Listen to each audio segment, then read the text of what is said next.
Hi viewers, welcome to Bhaskar's area.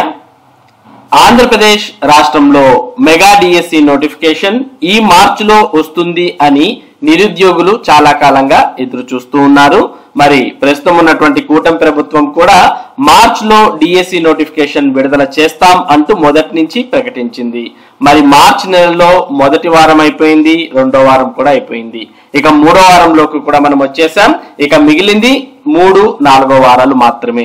మరి ఈ వారాల్లో కూడా డిఎస్సి నోటిఫికేషన్ వస్తుంది అనే నమ్మకం అయితే చాలా మంది నిరుద్యోగులకు లేదు.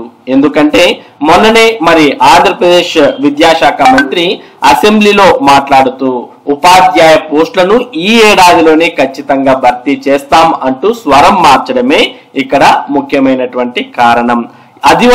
దానికన్నా ముందు ఎప్పుడు కూడా మార్చ్ లోనే డిఎస్సి నోటిఫికేషన్ ఇస్తాం, జూన్ కల్లా ఉద్యోగాలు భర్తీ చేస్తాం అని ప్రతి చోట పేర్కొన్నటువంటి విద్యాశాఖ మంత్రి మొన్న అసెంబ్లీలో మాత్రం ఈ ఏడాది ఉపాధ్యాయ పోస్టులను భర్తీ చేస్తాం అంటూ ప్రకటించడంతో మరి ఈ మార్చిలో నోటిఫికేషన్ వస్తుందా అనే అనుమానాలు మరి నిరుద్యోగ ఉపాధ్యాయ అభ్యర్థులకంతా కూడా రావడం జరిగింది.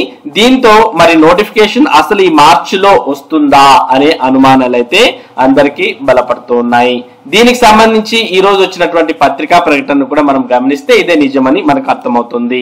డిఎస్సి పై ఎందుకు ఆలస్యం? డివైఎఫ్ఐ కూటమి ప్రభుత్వం డిఎస్సి నోటిఫికేషన్ పై 10 నెలలుగా నిరుద్యోగులను ఊరిస్తూ మోసం చేస్తోందని, ఇప్పటికైనా ప్రభుత్వం ప్రకటనలు చేయడం మానేసి సీఎం మొదటి సంతకం చేసిన హామీని నెరవేర్చాలని డివైఎఫ్ఐ రాష్ట్ర కమిటీ డిమాండ్ చేసింది. రాష్ట్రంలో డిఎస్సి అభ్యర్థుల పరిస్థితి దయనీయంగా ఉందని డివైఎఫ్ఐ రాష్ట్ర అధ్యక్ష కార్యదర్శులు వై రాము, జి రామన్న శనివారం పేర్కొన్నారు. ప్రభుత్వ హామీని నమ్మి నోటిఫికేషన్లు వస్తాయని ఏడాదిగా కోచింగ్ తీసుకుంటూ అభ్యర్థులు సమయాన్ని, డబ్బును పోగొట్టుకుంటున్నారని ఆవేదన వ్యక్తం చేశారు. మరి ప్రభుత్వం దీని మీద వెంటనే స్పందించి మరి డిఎస్సి నోటిఫికేషన్ ను మరి ఇదే మార్చి నెల చివరి వారంలోనైనా విడుదల చేయాలని అభ్యర్థులు ప్రభుత్వాన్ని కోరుతూ ఉన్నారు.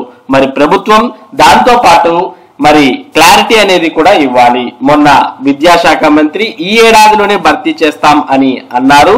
మరి ఈ మార్చ్ లోనే నోటిఫికేషన్ ని ఇస్తాం అనే క్లారిటీ ఇవ్వడంతో పాటు ఎప్పటిలోపు ఈ నియామక ప్రక్రియను పూర్తి చేస్తారు అనే క్లారిటీని కూడా ఇస్తే నిరుద్యోగుల్లో ఉన్నటువంటి అనుమానాలన్నీ కూడా క్లియర్ అవుతాయి. మొత్తానికి డిఎస్సి నోటిఫికేషన్ కు సంబంధించినటువంటి ముఖ్యమైన సమాచారం ఇది. మరి ఈ సమాచారం మీరు ఎప్పటికప్పుడు పొందాలి అంటే మన భాస్కర్స్ ఏరియా యూట్యూబ్ ఛానల్ ను సబ్స్క్రైబ్ చేసుకోండి. అలాగే ఈ వీడియోని లైక్ చేసి డిఎస్సికి ప్రిపేర్ అవుతున్నటువంటి అభ్యర్థులకు ఈ సమాచారాన్ని కూడా చేరవేయండి. Thank you for watching this video.